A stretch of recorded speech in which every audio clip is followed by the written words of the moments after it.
की बाड़ी उतर चढ़े के चल गइल डोली में। हेलो पापा पाए लगी हमके बाहर से बुलाई लो पापा, नहीं तो हमरे पिचकारी में भूरी लग जाए पापा।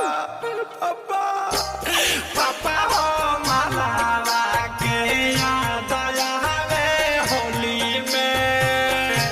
पापा हो माला के याद आवे होली में। पापा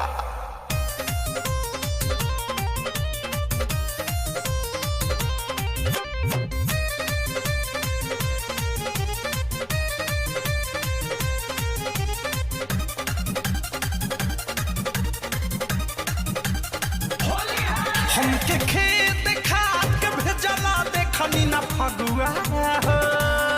सोचतानी रात भर घरे रहती अगर हमरो आई तया सो अगुआ।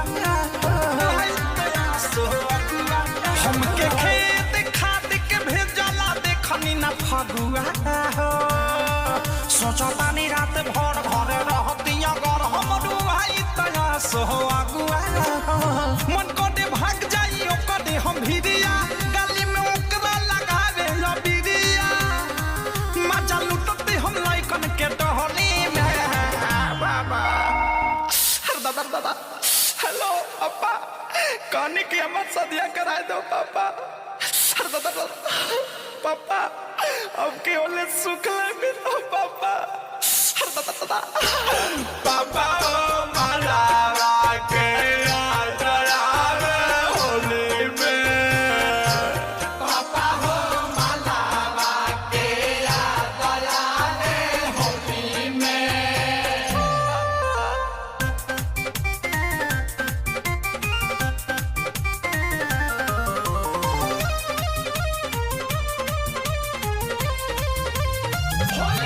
ओकरा याद में पिचकारी पकड़ के रोवतानी।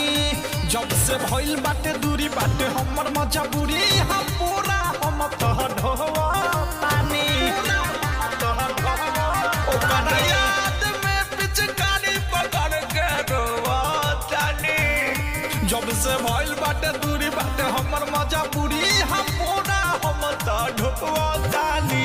माथा के हमारा पूरे गइल के सहो निर्मलियों के से अनु कहे अवधेश हो।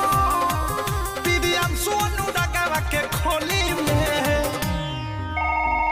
हेलो पापा पापा काय कह तुम्हारे के पापा कैसे लिखल बा पापा। पापा माला के याद आवे होली में। पापा हो माला के याद आवे होली में। सुना रही लागे मोड़ पिचकारी बाहरे में रोतानी हम अब की बाड़ी उतर चढ़े के चल गइल डोली में।